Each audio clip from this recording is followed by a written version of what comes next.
Sam McCarthy. I'm the Nutrition and Group Exercise Director here at Cedardale. So it is my pleasure to introduce Jamie Berger. She is our dietetic intern, which means that she is working to be a registered dietitian, just like myself. So what she's going to be doing today, she's going to be presenting on some pretty great topics tonight. So I think you're going to find the information very helpful to help you through this crazy winter that we have ahead of us. It's going to be a long one, but we're going to get there together. So I will let Jamie take it over. She is in her last day here at Cedardale. Sadly, she'll be moving on to some other rotations after this as part of her internship. And we wish her well. So she's going to finish by doing our presentation for us tonight. All right. So guys in here, since we're all spaced 14 feet apart, you can take your mask down. Once Jamie and I move away from each other, we'll take our mask down too. You guys at home, you don't have to worry about that. So you're good. All right. Ready, Jamie? Yeah, go ahead. All right.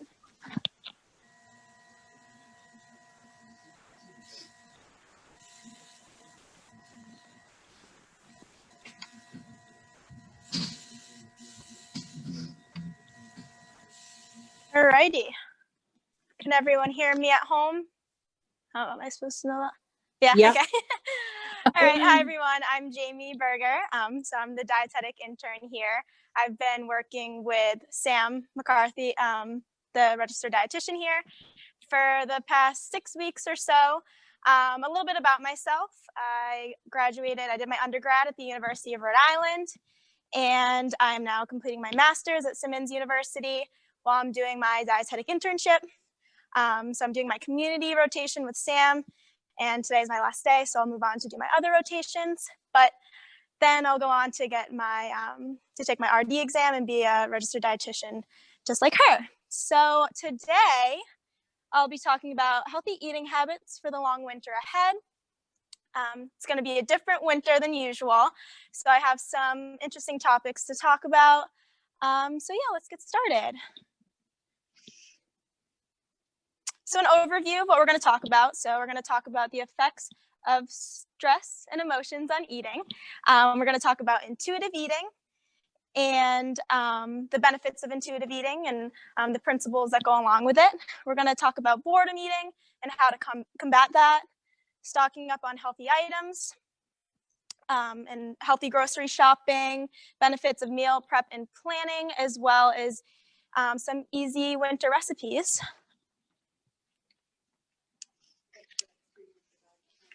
Oh, gotcha. All right.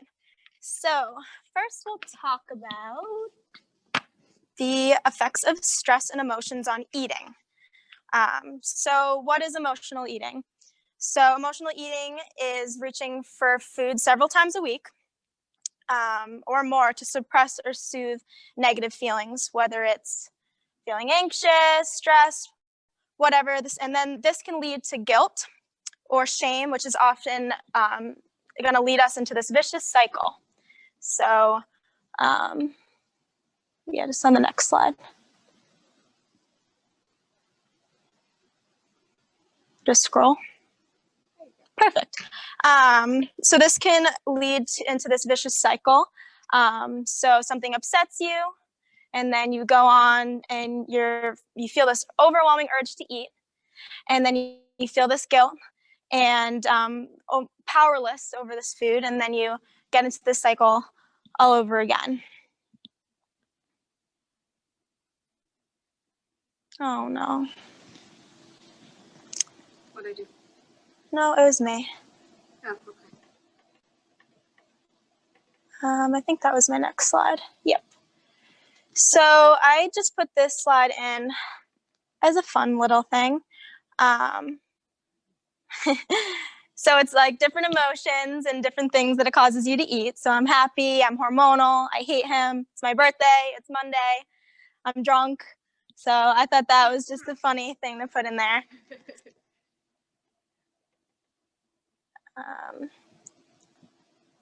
Okay, so causes of emotional eating. So anything from work, stress, financial worries, relationship troubles, anything can cause you to stress. And it's actually, emotional eating has been proven to be more common in women in several studies. So if you're a woman, you're also more likely to emotional eat. Lucky us. Other reasons include retreating from social support during times of emotional need. So rather than getting the emotional support you need, we often retreat to food. Not engaging in activities that may relieve stress so we can prevent stress eating. Not understanding the difference between hunger, your true hunger, and emotional hunger. Using negative self-talking that's related to these binge episodes, and that creates the cycle that I was talking about, which is going to come up a lot in this presentation. And then also changing cortisol levels. Cortisol is the chemical in your brain that is released in response to stress. So these levels can also lead to cravings. So why food?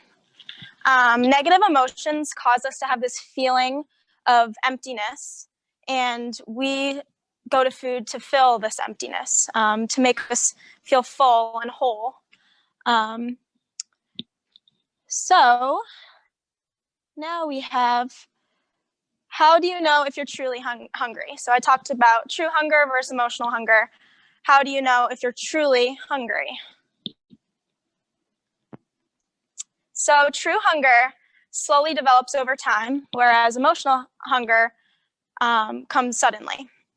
And true hunger is when you desire a variety of food groups. So you can imagine when you're emotional eating, you want multiple things for a snack. You don't know what you want for a snack because you're not actually hungry. And then so for true hunger, you're feeling a sensation of fullness, and you're using that as a cue to stop eating. Whereas emotional hunger, you may be binging on that food and not feeling a sensation of fullness. You're just eating.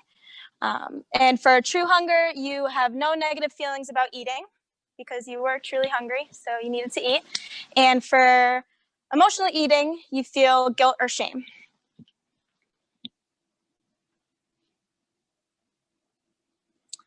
So now we're going to talk about ways to prevent emotional eating while stuck at home. So number one is to check in with yourself. So instead of making this impulse decision and eating right away, stop for a second and check in with yourself, and take a moment to try and feel what your body needs. So pay attention to if you're bored or you're anxious, and try to address those feelings first rather than eating first. So pause and evaluate.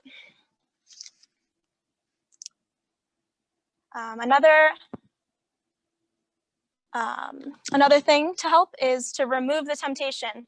If you don't have the food in front of you, you're not going to eat it. There have been several studies that show that if the food is visual, you are more likely to eat it. So that's like clear cookie jars, if they're nice and pretty on the counter. But if you see it, you're more likely to eat it. Same with like a candy dish that's on the counter. You're more likely to go grab it. So also stock your kitchen with nutrient-dense food rather than these energy-dense snacks. So you're going to go reach for the healthier snacks rather than the energy-dense snacks. And I had one more thing I want to talk about. I learned in my undergrad something called sensory-specific satiety. I think that's how you say it, satiety. So it's when so everyone knows that feeling when you're full at dinner, but for some reason you have room for dessert, right? Why is that? So there actually is something called sensory-specific satiety, where you have an appetite for a certain taste or flavor, and then you crave a different flavor, and it increases your appetite. So back then, when they had way less processed foods, it was actually beneficial because they would eat a variety of nutrients rather than eat processed foods and desserts after dinner. So that's sort of that that idea of why you are still hungry is because you're craving other flavors. So number 3 is to maintain a consistent meal schedule. So I'm not sure how everyone's working right now, but a lot of people are working from home. So I encourage you to eat the same meals that you would at the same times, whether it was 3 times a day or whether it was 5 times a day at work, like 5 smaller meals. But it's encouraged to maintain that schedule and find your new normal if it is different. So if you are waking up later and eating a breakfast later, make that a routine and make that your new schedule. And set times. So I know if we're on Zoom calls all day, we don't really have to break for lunch at noon or 1 because we can just turn our cameras off. So try to set a time for yourself. I'm going to eat breakfast at 9 and lunch at noon, and plan meals ahead of time, which we're going to talk a little bit more at the end, to avoid just constant snacking all day. Have those times so you're not just picking at snacks.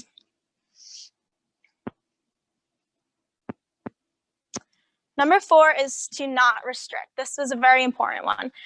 Do not deprive your body of food because when you deprive, you're going to lead to overeating. Too few calories leads to binging, and usually this binge is high-calorie foods, and it's ineffective for long-term weight loss. And not only is it ineffective for weight loss, but it also can affect your mental health, and your stress levels can increase. So another important one is to stay hydrated. Working from home, it does make it hard for healthy eating habits, but it also gives us the opportunity to build healthy habits. So when you're at home, you can have a water bottle next to you, like mine. I have a ginormous one that helps me drink water all day because it just sits on my desk and stares at me all day.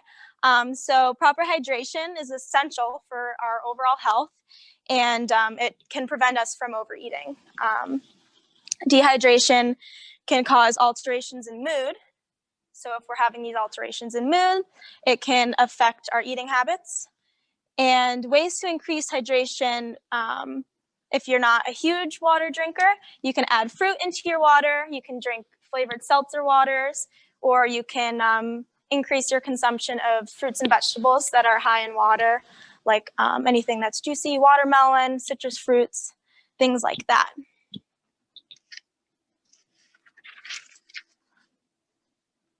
So one last one is to practice portion control. The number one thing to control portions, I think, is to not eat directly out of the container that it's sold in. So like a pint of Ben & Jerry's, for example. You're going to eat the whole pint if you bring it to the couch, or almost the whole pint, and there'll be this much left. And a lot of things they sell that I like, they don't, like popcorners. I don't know if any of you know what popcorners are. It's hard to find, like the little snack bags. So I do have to take them out of the bag and put the bag back, or else I'll eat the whole thing.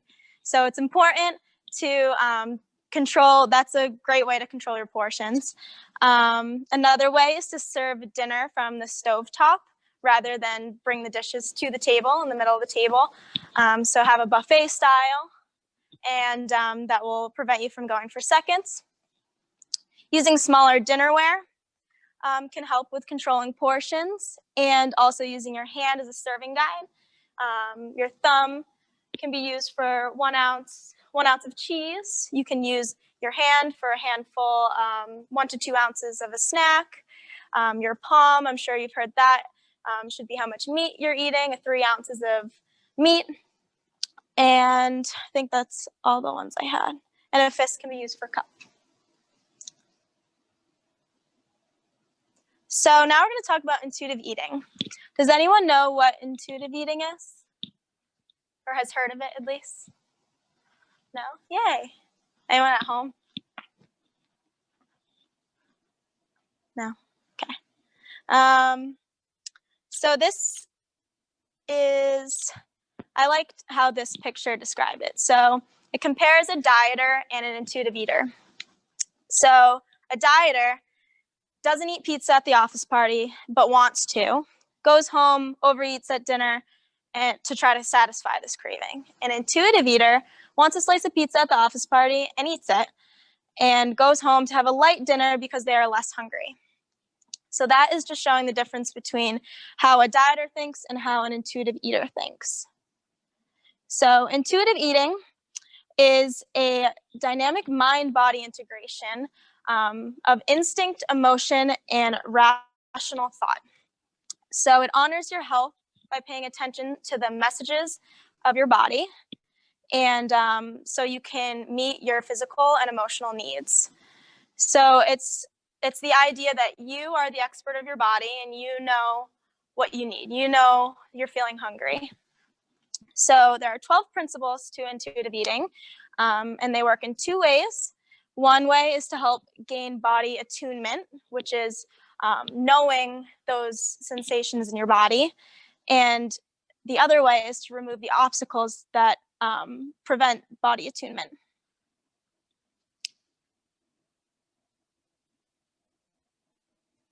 So the benefits of intuitive eating. So there have been so many studies, 60 studies over the past 20 so years around the world about intuitive eating. So it's a very researched topic, and studies have shown associated health benefits, including increased well-being overall, lowering risks of eating disorders is a big one, and improving biomarkers such as blood pressure and cholesterol. Another benefit is that you're eating a variety of foods, and you will have better interoceptive awareness of psychological hardiness. And interoceptive awareness is the process by which your brain receives these physical sensations. So these sensations, like hunger, is also like breathing and heartbeat and feeling full and feeling hungry. So those are interoceptive. That's you being interoceptively aware, I guess. Okay, now I have an activity. So I have the handout. And then at home, I also have it on the slides. So if you just have a scrap piece of paper laying around, all you'll need to do is take like a tally of you'll see.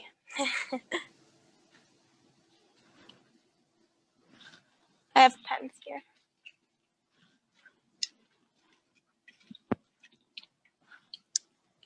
So for the first topic, unconditional permission to eat. So, oops, the bottom's cut off. So give yourself a point for each statement you agree with. So I try to avoid certain foods high in fat, carbs, sugar, or calories. I have forbidden foods that I don't let myself eat. I get mad at myself for eating something unhealthy. If I crave a certain food, I don't allow myself to have it. And I follow rules that dictate what, when, and how much to eat. So if you agree with those statements, put a tally next to it.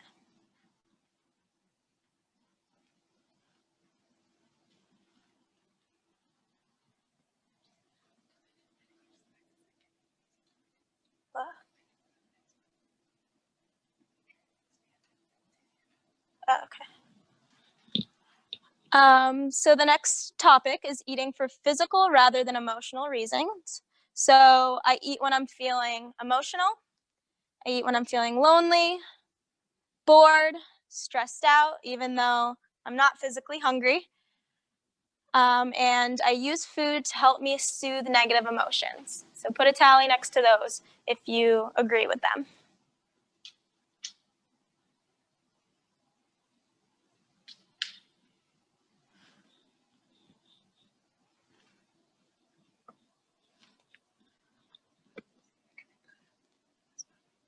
This one? Nice. All right, the next topic is reliance on hunger and satiety cues. I hope I'm saying that right. Satiety? Okay. I don't trust my body to tell me when to eat. I don't trust my body to tell me what to eat. I don't trust my body to tell me how much to eat. I don't trust my body to tell me when to stop eating. I can't tell when I'm slightly hungry, and I can't tell when I'm slightly full. So if you agree with those, again, tally.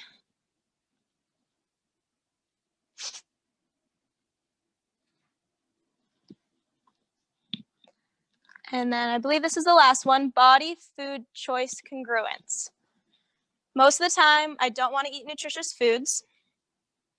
I don't often eat foods that make my body perform well. I don't often eat foods that give my body energy and stamina. So after you're done tallying those, add them together and give yourself a little score at the bottom.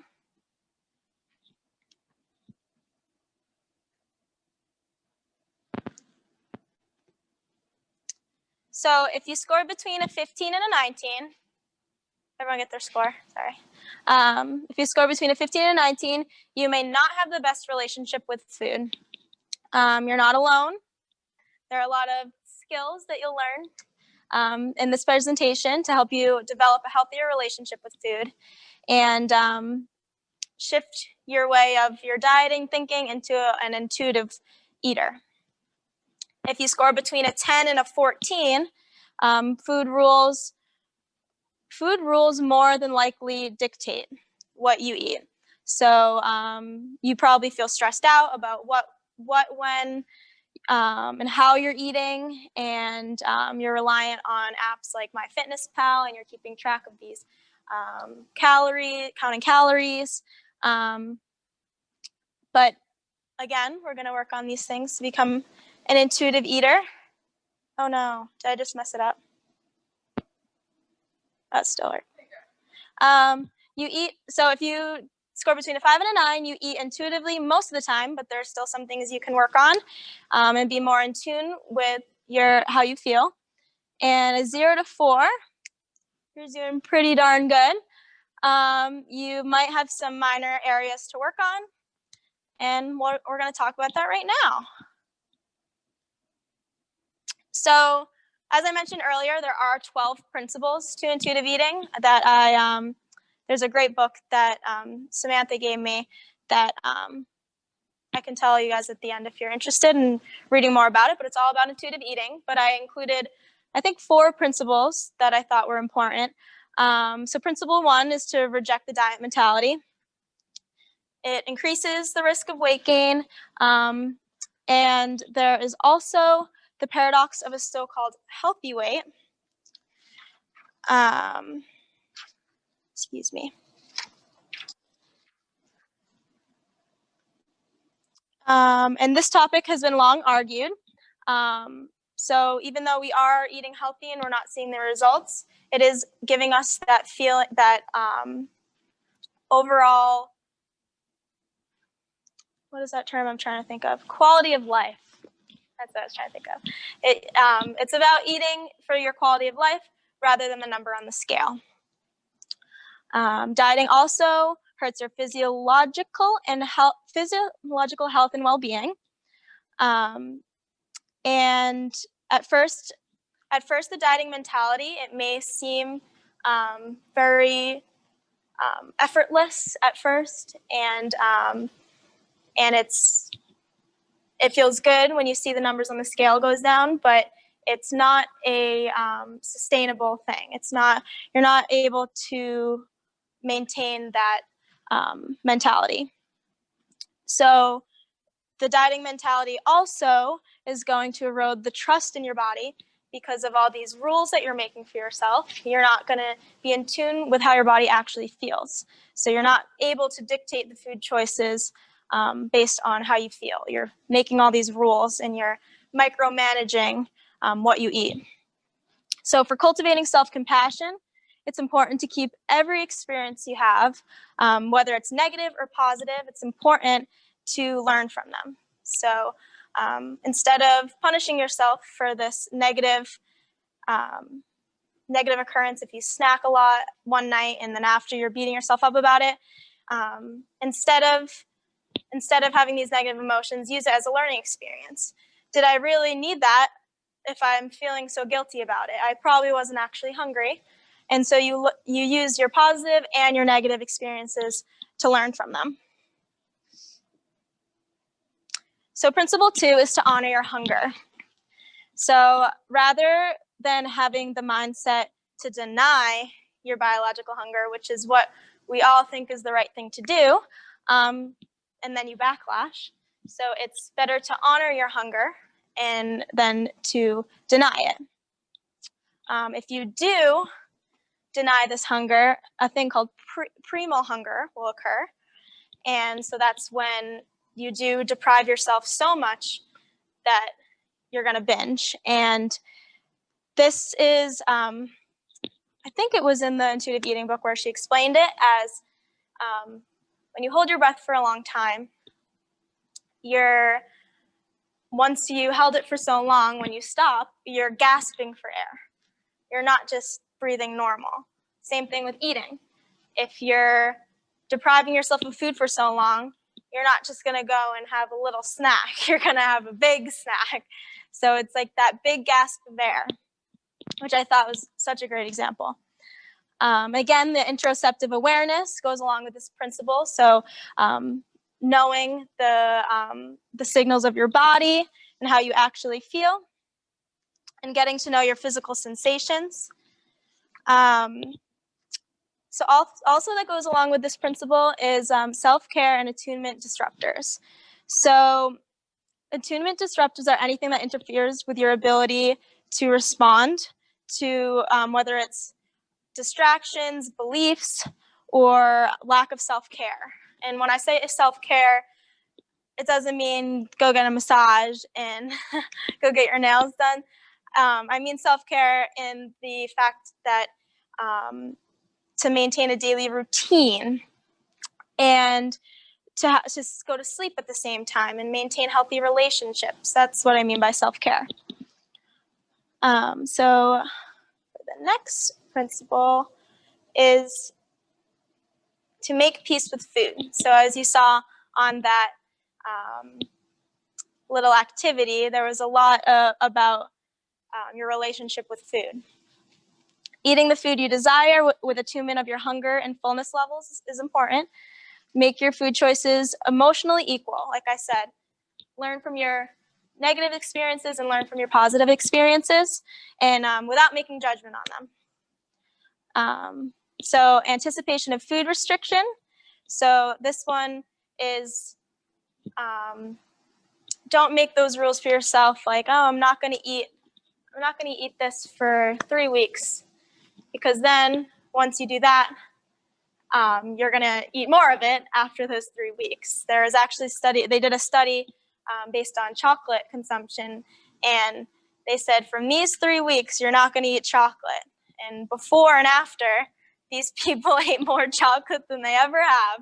So it's a very mental thing, because you're depriving yourself of it. But if they weren't to deprive themselves, if they said that, oh, you can have a little piece of chocolate each week, I'm sure they wouldn't be eating the chocolates as much as they did before and after. So dieting impedes the habituation effect.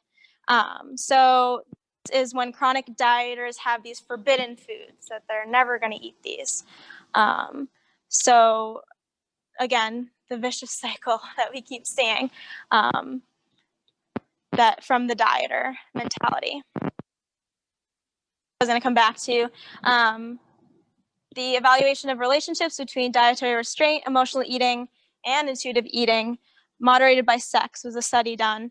And it aimed to compare the effects of intuitive eating between the genders. And it's been consistent that it is more common in women than men.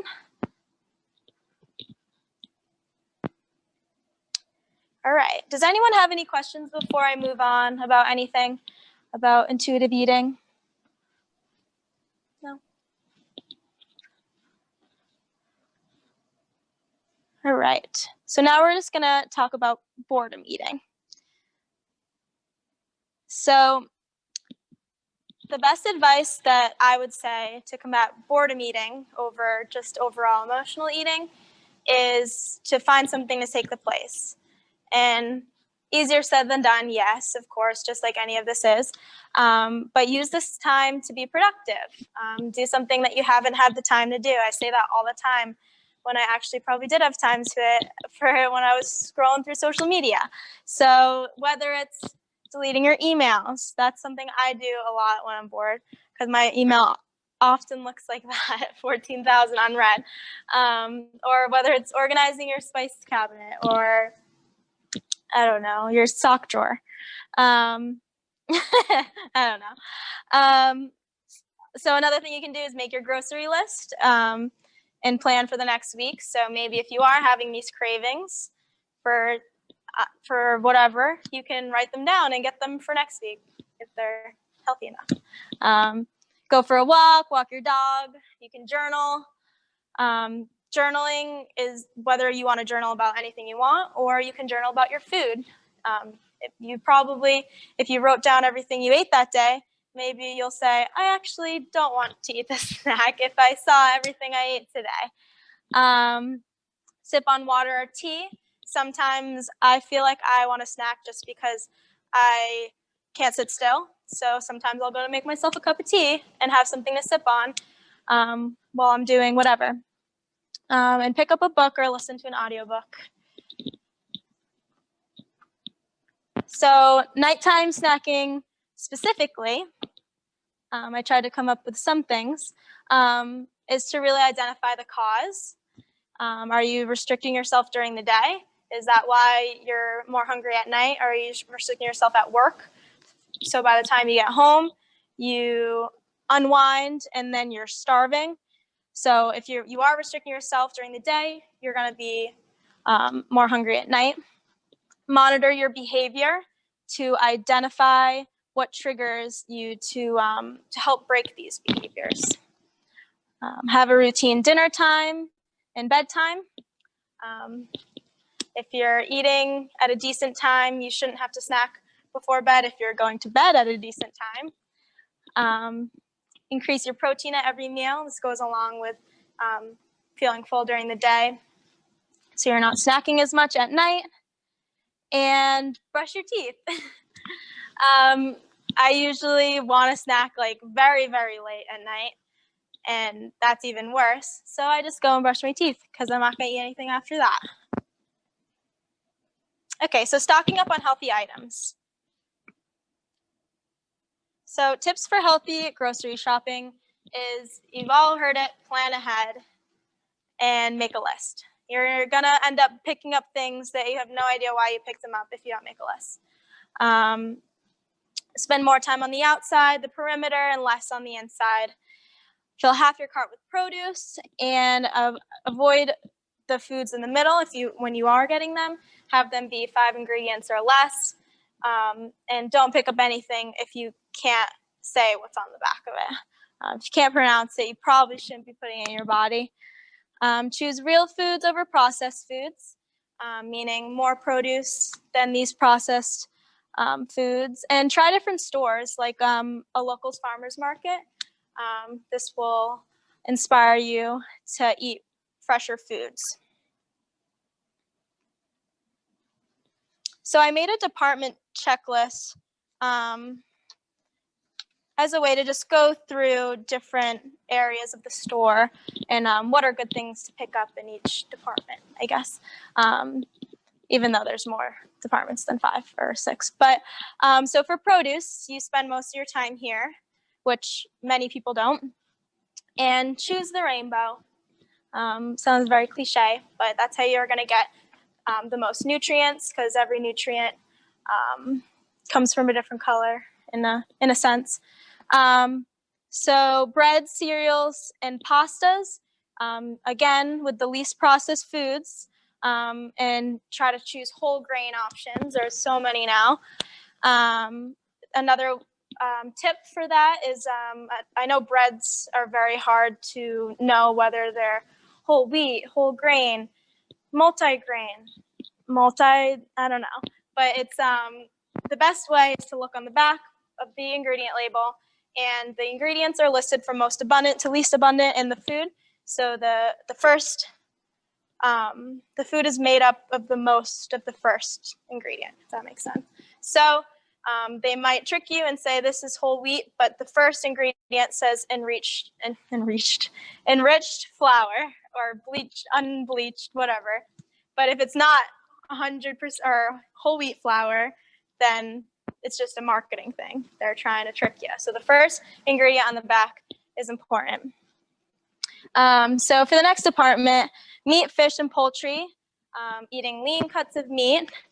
2 servings of fish a week is recommended, and to limit deli meat because that is our processed meat. For dairy, low-fat and non-fat options are important. And I put in frozen foods, especially for the winter. If you don't really know what's going to happen, the best alternative to fresh produce is going to be frozen produce as long as there's nothing else added into it. You can make stir fries and soups with frozen vegetables. There's also whole grain waffles as an option. I put that in there because I like this. By like brands like Kashi.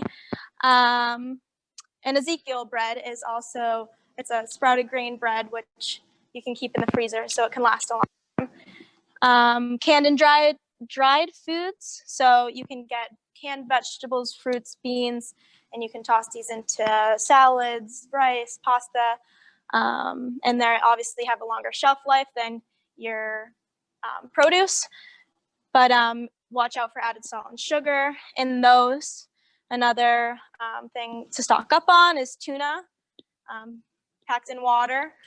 It's a great source of protein. And nut butters, olive oil, and vinegar.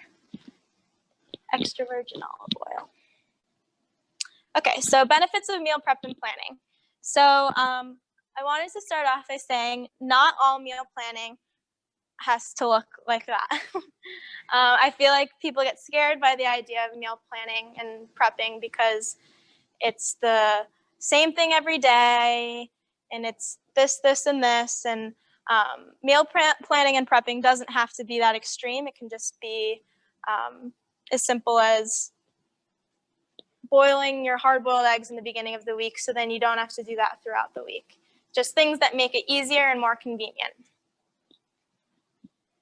So what is meal planning? It's whatever works for you, not anyone else, for you, and for you to cook a meal easier. So the goal is to find something that's enjoyable and effective for you, and there's no right or wrong way. So it could look like that picture on the left, or it could look like that picture on the right. If all you need is to plan out for the week and you have time to cook during the week, then that's great. So some tips for meal planning. Spend time each week looking at recipes and find a place to put those recipes, whether you like to see it down on paper or you like to have it in your Pinterest or whatever works for you. If you like to write them down by hand, I don't know. Another tip for meal planning, if you have a family, get your family involved. I know most of the time it's hard to plan meals because you've had the same thing over and over and you want new ideas. You sit down with your family and you can plan it out, make it a fun family event, maybe even cook with your family. Plan a day to go to the grocery store. I think this is really important because if you don't have these readily available groceries, then you're going to order out or have the frozen pizza from the downstairs freezer. So it's really important to plan that day and be consistent with it. And another thing that goes along with that is to prep your food as soon as you get home. Whether it's just chopping up your vegetables and your fruits and vegetables when you get home. If you chop them as soon as you get home and put them in the fridge, they're more easily available for your snacks instead of going to something that's easily accessible. Your fruit and your vegetables are already chopped up. Check what's on sale to give you a little inspiration of what you should plan for that week. If So that's a good way if you don't plan your grocery list before you go there. Kind of be inspired with what's on sale and come up with an idea. Leftovers are obviously very important and go along with this meal planning. If you cook in abundance, you're gonna have that extra meal prep. So when you come home from a long day of work and you don't feel like cooking dinner, you already have that available to you. So benefits of meal prep, kind of already talked about it, but you're gonna have predetermined portion sizes, which is great. A well-balanced meal, you're gonna save time, it regulates what you're eating and keeps you on track and helps you reach your goals. I thought it was funny to add this picture. So I added healthy habits during the holidays as a little extra since that's coming up. So keep going grocery shopping. So I know we're not traveling as much this year, so it's not as bad, but I know when the holidays come around, excuse me, we get off our routine. So try to keep going grocery shopping. If you set that day, keep going and have normal food in the fridge.